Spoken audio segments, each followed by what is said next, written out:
Hello, everyone. My name is Dr. Justin Baillargeon, and I am Dr. VR. I invite you to subscribe to the podcast and to my Instagram page to stay updated with announcements and new episodes when they are published.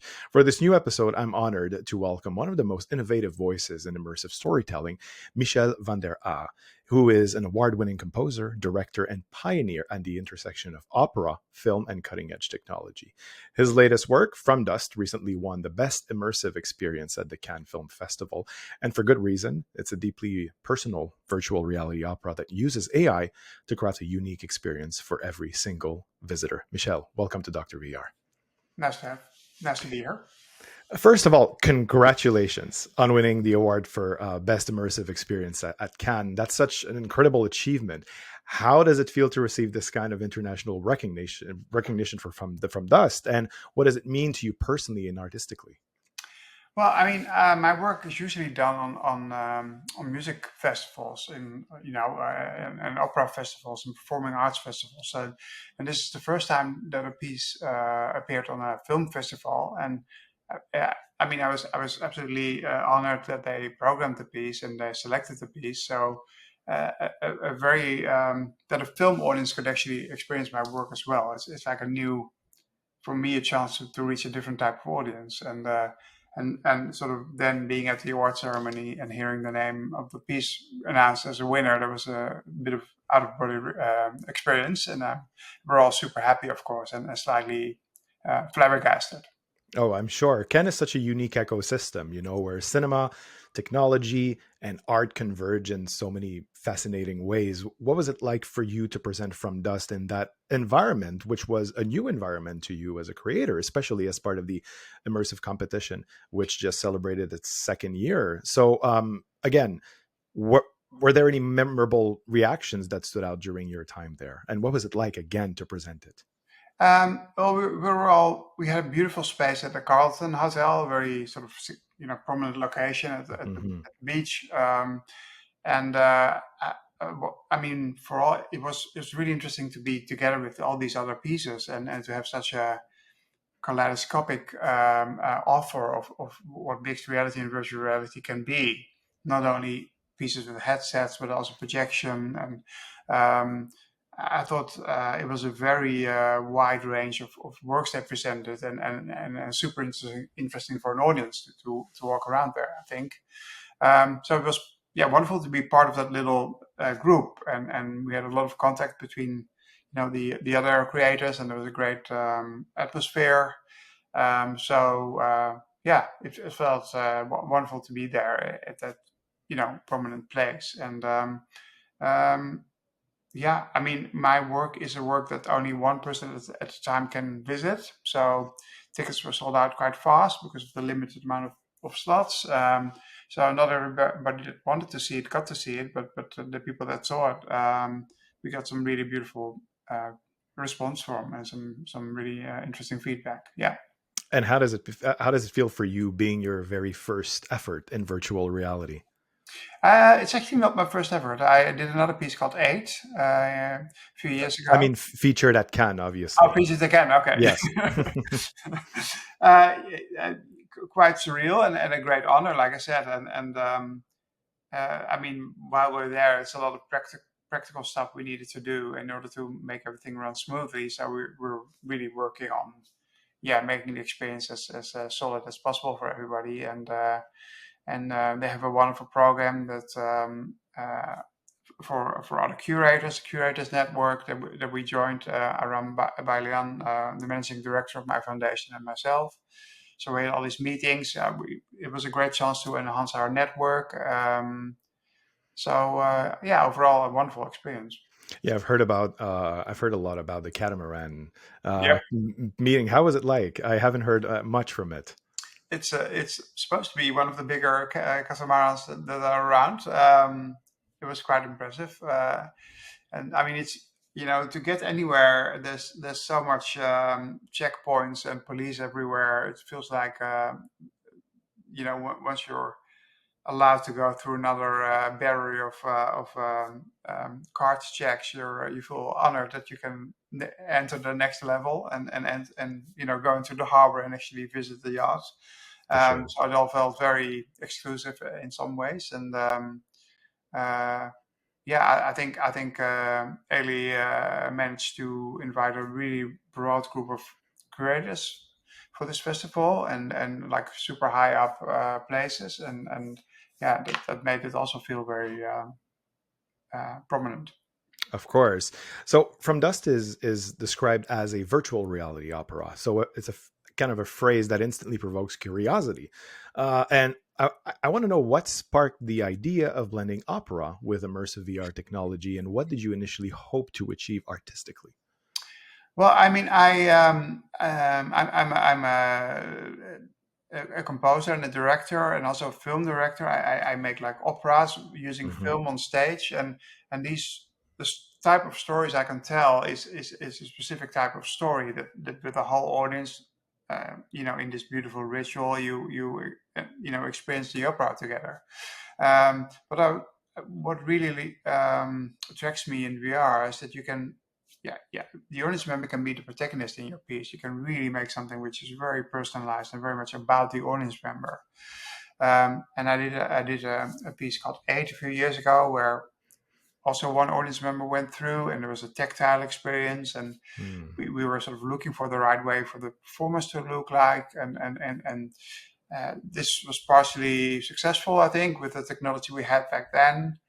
And for this piece, I wanted the audience member really to be at the sort of core of the opera, and Yes. create, part of the things you see, and also by the onboarding we do and the answers they give. Yeah, it's a very custom-made experience for them, and that's only possible in VR, with one person in the headset, and which makes it super exciting for me as a maker. I can tell stories that I can't tell on an opera stage. Oh, that's interesting. So you have the feeling that this specific piece that you worked on, you wouldn't have been able to express it in any other medium. Yeah, exactly. Yeah, it's Oh, very that's very much tailored interesting. to VR. Yeah. In what ways? Well, for one, what I just said, so the AI part of the onboarding, and sort of enables us to create different environments for each audience member individually, and also it's very much there's a lot of choices the audience member can make. There are several routes through the piece, so each audience Mhm. member will experience different visuals, different types of music, and yeah, it's multi-layered. It's more like a game structure than a linear opera structure. Oh, that's interesting. Again, opera is known for for its grandeur, and emotional Mhm. intensity. How did you translate that emotional core into an immersive medium that is both visual and interactive? Well, I mean, something. Maybe I should go back a little bit and tell you about the way we worked on the digital performance, because for me Please. that's the core of the piece. We had a wonderful German vocal group called Shaella. They sing six voices. They sing together since they were 12 years old, and now they're in their 30s, so already for a long time. And they know each other very well. They are good friends. And in my opera, I had the idea of one person sort of splitting into five alter egos, each representing a different aspect of their personality. Hmm. And with these voices, they were so locked into each other and so yeah, matching, that it was a perfect musical equivalent of that idea. Um, but I wanted to. I mean, it's so difficult to get, as I'm sure you know, to get a human figure in VR that you can really connect to and relate to. For And sure. so we did a lot of research, about 1.5 years, in different techniques: volumetric video, complete modeling, and we ended up creating our own sort of visual style using video for the face, Hmm. and 3D modeling for the body. And this enabled us to have perfect lip sync when they're singing, and have the eyes and all the miniature movements in the face connecting with the audience member. And also because we could rig the models, so we could control the skeleton of the models, we could have them interact on the audience members. So they look at you, they follow your eyes, they're aware of you as an audience member, and you really sense that. if you're in front of a singer, like a meter in front of you, and she locks her eyes with you and starts singing very softly, there's something so impactful about that you can't reach in a larger opera house. So I think I looked more. You talked about the grandeur of opera. I think I looked more at sort of the intimacy and the sort of very Oh. direct connection between one audience member and the performers. Yeah, and I also appreciate the fact that you put a lot of emphasis on acknowledging the presence Yeah, of the audience members. And with that, the presence again of the vocal ensemble, Shaila, that you mentioned, adds a layer to the piece, like you said. So, how did you work with them to ensure their live recorded performance remains central to an otherwise deeply technological experience where the user is at the center of it? yeah. I mean, so we did the motion capture sessions with them, Nice. and we in the space itself, we already. I mean, the piece was done by then, so we knew exactly the movements they would make, and we marked everything on the floor so they could actually move physically through the space as if they were in VR. And we filmed their faces with a camera that not only filmed video but also depth Oh, information. okay. So we could create 3D models from the video Mhm. basically. And they sang, and I was there as an audience member for them to focus on, and so I could already check eye lines and sort of give them a focus point. And that way we worked through the piece basically. And I think one of the, I mean, main reactions I get on the piece is that people really love the music, and they're really sort of the music sort of drives the piece, and this is what opera does, of course. And so I think that the fact that they sing live in that Yes. recording makes that you understand and believe that they're actually singing.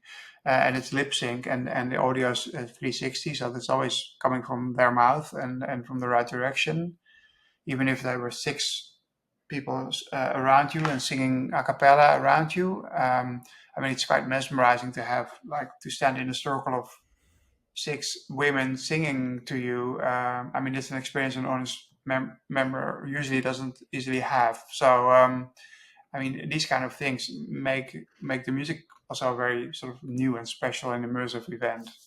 Yeah, I feel like it's really the expansion of cinema in a sense, because I remember a couple of years ago when cinema was in decline, a little bit, films were in decline in terms of popularity. They would bring up opera, live opera at the movie theater. They would, bring musical performances as well. And some people even mentioned that this could be the death of live performances, people choosing to go to the movie theaters to watch it instead of experiencing it. Now, looking at your piece, again, you're allowing the viewers to experience something that they could never possibly experience, being at the center of an opera and you being alone at the center of it. You feel very privileged. I would feel very privileged being in an opera and just having these wonderful artists surrounding me Yeah, and singing to me. So, how I want to hear your thoughts about, do you think that a piece like yours contributes to the enlargement of the medium, or do you feel like it's just, I don't know, its own thing? Because, like you said, you really feel that it, From Dust only makes sense in virtual reality. yeah. Um, I mean, it's always very difficult for me to sort of place my work in a larger context because I haven't Of seen course, everything, and because you said yourself that you use film for opera, yeah, so I feel like you really have a great tendency to blend different mediums. So that's why I want to hear from you. You have a yeah. very unique perspective. I mean, I usually what's very important for me is that once I have an idea for a new work, I first start thinking, what do I need to translate this idea to an audience? And sometimes it could be VR, or sometimes it's an opera stage, sometimes it's a string quartet. So it really depends on the actual content, on the text, on the libretto, on the idea of the piece that sort of makes me decide how do I make this, Yeah. and not the other way around. It's not like I will sit on my desk and think, okay, what VR piece can I make? It's always, the idea that comes first. And I think that sort of, I think that's very important, especially when you use film on stage. I really want it to be more than just entertainment and background eye candy. It needs to have an essential part in the storytelling and sort of extend the stage in a way. Um, and I approached VR in the same way, like a very immersive opera space that I could sort of freely dream about when writing the Hmm. script. There's a few very spectacular moments in it where you go in an elevator and ascend to a huge tower, and there's a magic carpet ride, and I mean it's quite an adventure in a way, For sure. and people the headsets are wireless, so people can walk around freely That's on, great. on quite a nice area. So you have no idea how far you walk. There's quite a lot of walking to do. So it feels very you.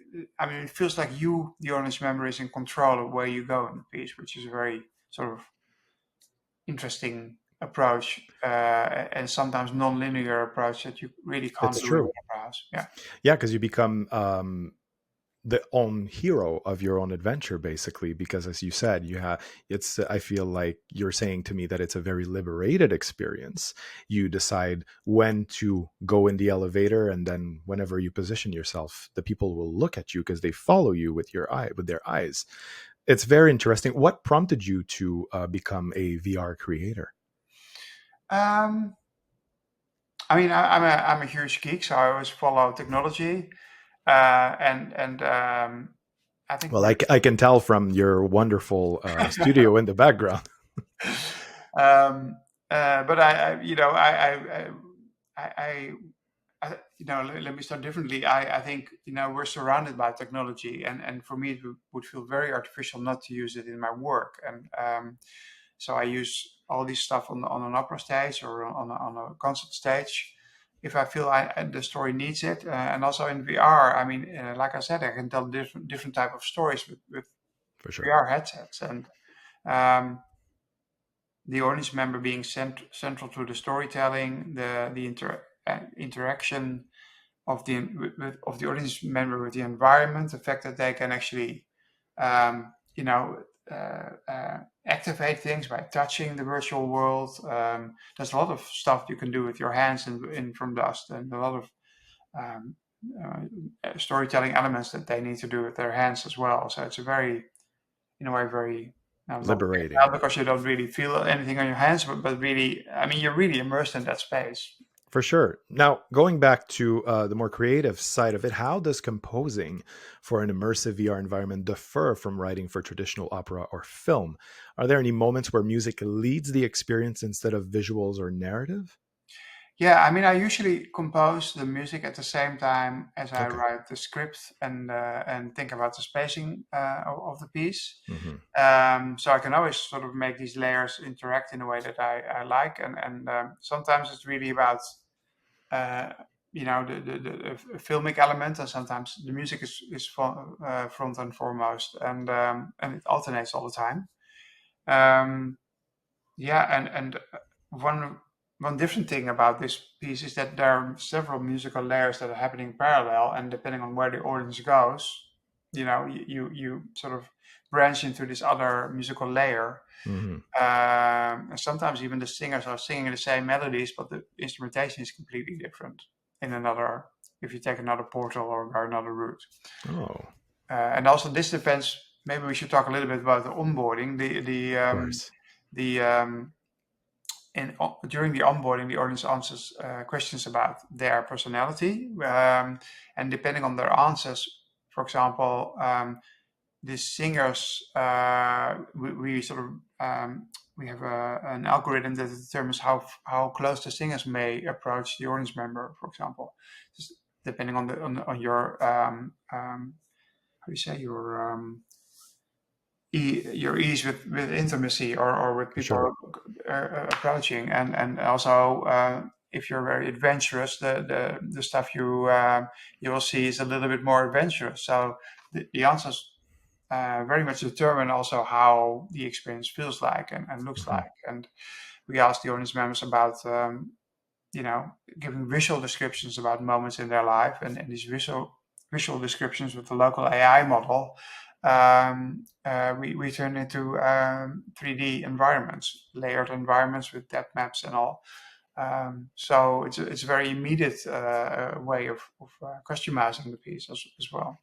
For sure, and I feel onboarding is a very important aspect of virtual reality, which differs from cinema. Cinema, it's the screen lights up and we're entering the film, but in VR, an embodied experience, which is completely different. And I truly feel like this is what you accomplished in From Dust. And again, I read an interview. You said that From Dust retains the emotional arcs and structure of traditional cinema, but like you previously told me, it breaks from its linear form. You mentioned Yeah, From Dust is very non-linear. Now, how did your background in film and influenced your approach to immersive storytelling?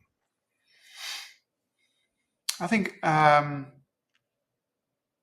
mean, for one thing, I worked with the same director of photography that I also work with on my films, Joost Rietijk.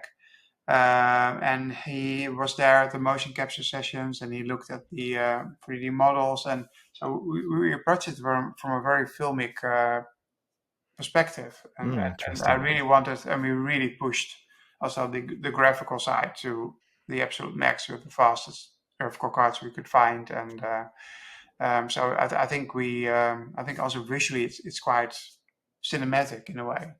For sure. Um, it's a world of the title From Dust. We start with a cloud of particles, and Hmm. by touching the cloud, the first woman appears from the particles, and then splits into other alter egos through particles, and basically the whole story is the whole world you walk through. It's kind of fluid. If you wave your hands through a wall, you sort of wave out particles from the wall, and it sort of almost crumbles. And um,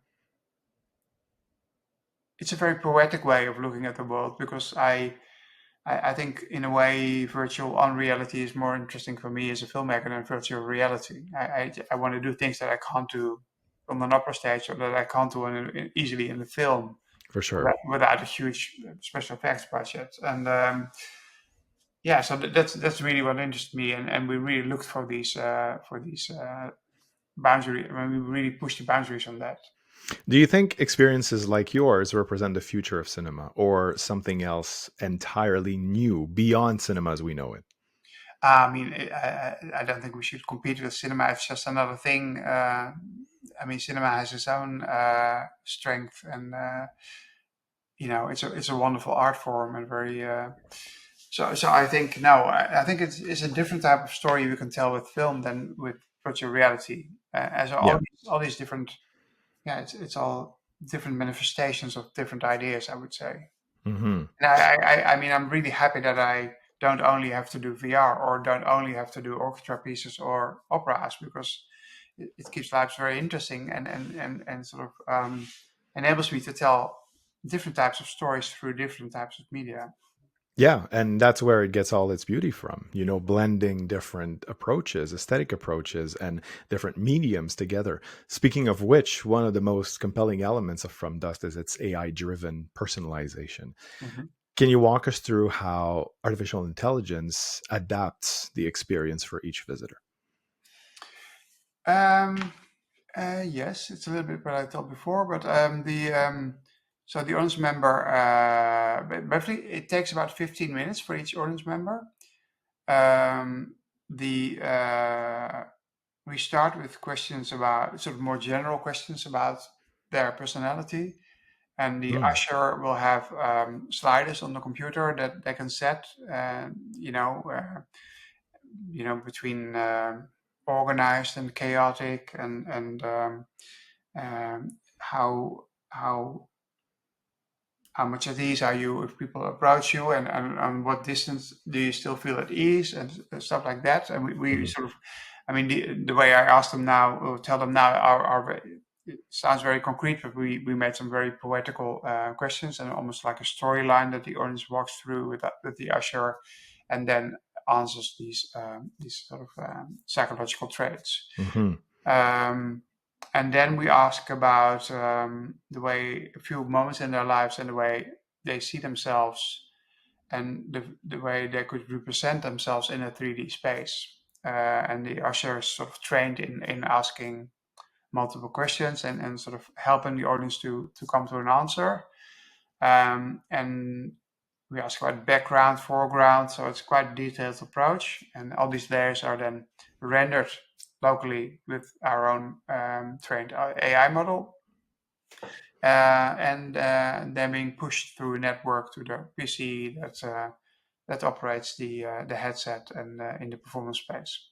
Wow, lots of contributing factors to that Yeah. piece. That's wonderful. Were there any unexpected challenges in letting the AI shape its own narrative, its own experience? Yeah, I mean, we had to sort of definitely put some guardrails in place, and also we sort of preset a certain stylistic prompts that are always added to their to the audience prompt, so that we can ensure that it sort of fits the aesthetics of the piece. Um, it's something we had to sort of build from the ground up, so it was quite a challenge, especially to keep it running all day and regenerating without all kind of memory problems. And For sure. yeah, so it was quite an adventure, but happy we managed to do it. The thing is, I mean, we use the absolute latest models, but over in a year, of course, we all know that the models will look quite outdated potentially. So we have we built a system in a way that you can always upgrade Nice. and enhance. So it's sort of yeah, we can move forward. Keeping it updated for Yeah, the next. yeah. Oh, that's wonderful. Do you see this type of personalization becoming a standard in future immersive storytelling, or do you think there's still value in shared, non individualized experiences?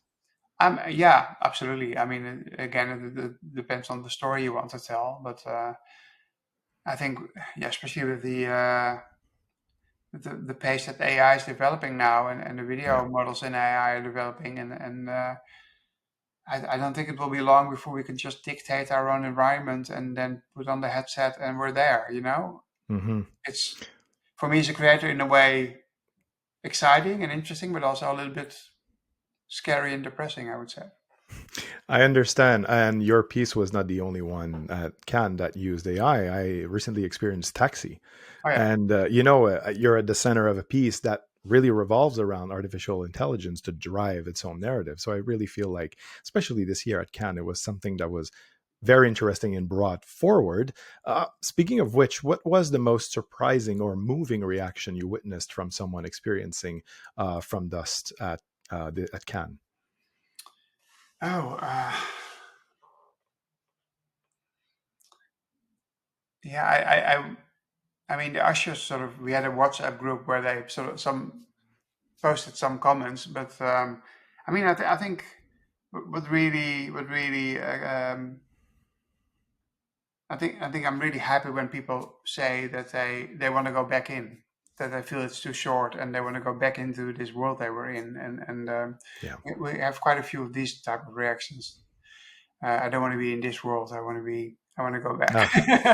We call it the Avatar syndrome, which is, Yes. yeah, it's something that happened a couple of years ago when James Cameron released Avatar, and people were very sad and depressed leaving the movie theater and going back to our reality. So I Yeah. can understand where they're coming from.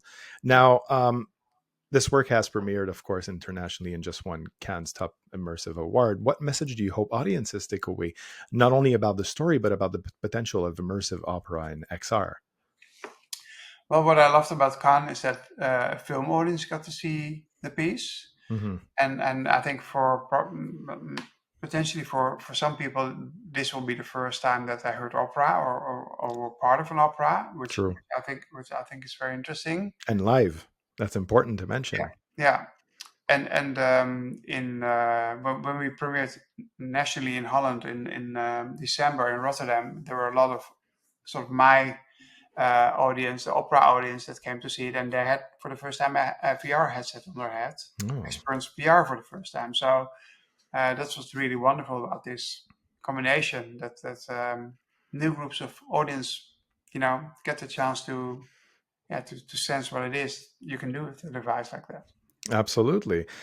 You've always often pushed artistic boundaries by merging mediums, as we've discussed. Where do you see the biggest opportunities or also dangers for artists working with AI and XR today? Um, yeah, I mean, I think, I mean, I can't speak for everybody, but for me, I really want to use it as a tool and not as a sort of an end goal. I have done very little with outside of this project with image generation or video generation. Actually, I'm in 2 weeks we do a film shoot for my new opera. We'll do completely in virtual production, Hmm. which is already a wonderful enhancement of the physical space of a film set. Um, but the way it's going now, I think in a few years we'll probably be able to scan the actor and give a prompt and have the actor in a few minutes later rendered in a scene playing the scene you just described. I think we're getting there. I don't think we shouldn't be naive about it. And that in a way, I mean, it's a two-edged sword. In one way, it's nice that it's sort of how do you say democratizes Yeah. democratized. Yeah. You mean democratization? It Yes, democratizes. exactly. Yeah. Yes, of course. You got it So right. everybody can be a filmmaker, that's exciting, and maybe new talent will be discovered like that. Hmm. On the other hand, there will be such a slop of output that we all have to sit through and go through, and in the end, it's really the artists, the creatives, the storytellers that will hopefully prevail and stick their heads above the cornfield. But it's an interesting time. I'm not completely convinced that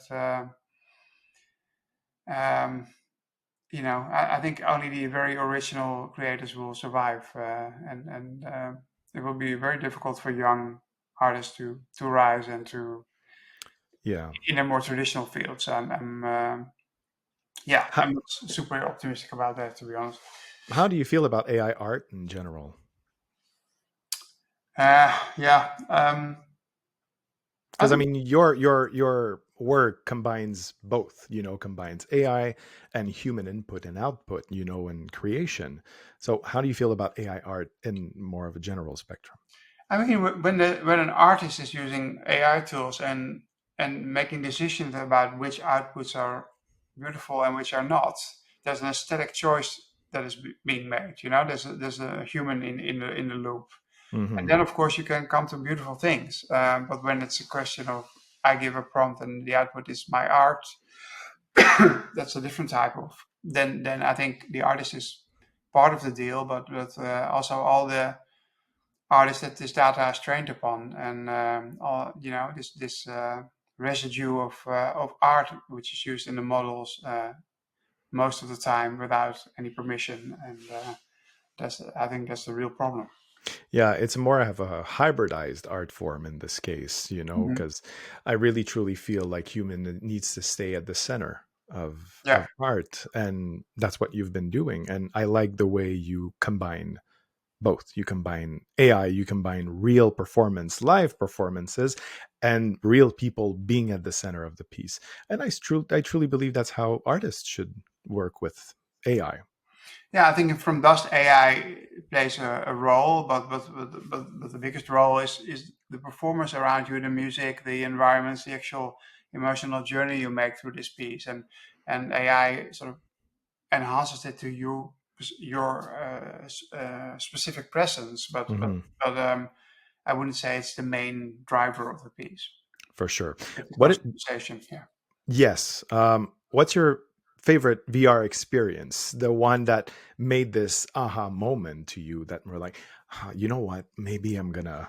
I know you're a geek, but I mean, maybe I'm gonna try doing something like Well, to that. be honest, Half-Life Alex. Right? It's always Half Life Alyx. Yeah. I mean, yeah. When I saw that, I thought, wow, you can really. Where am I?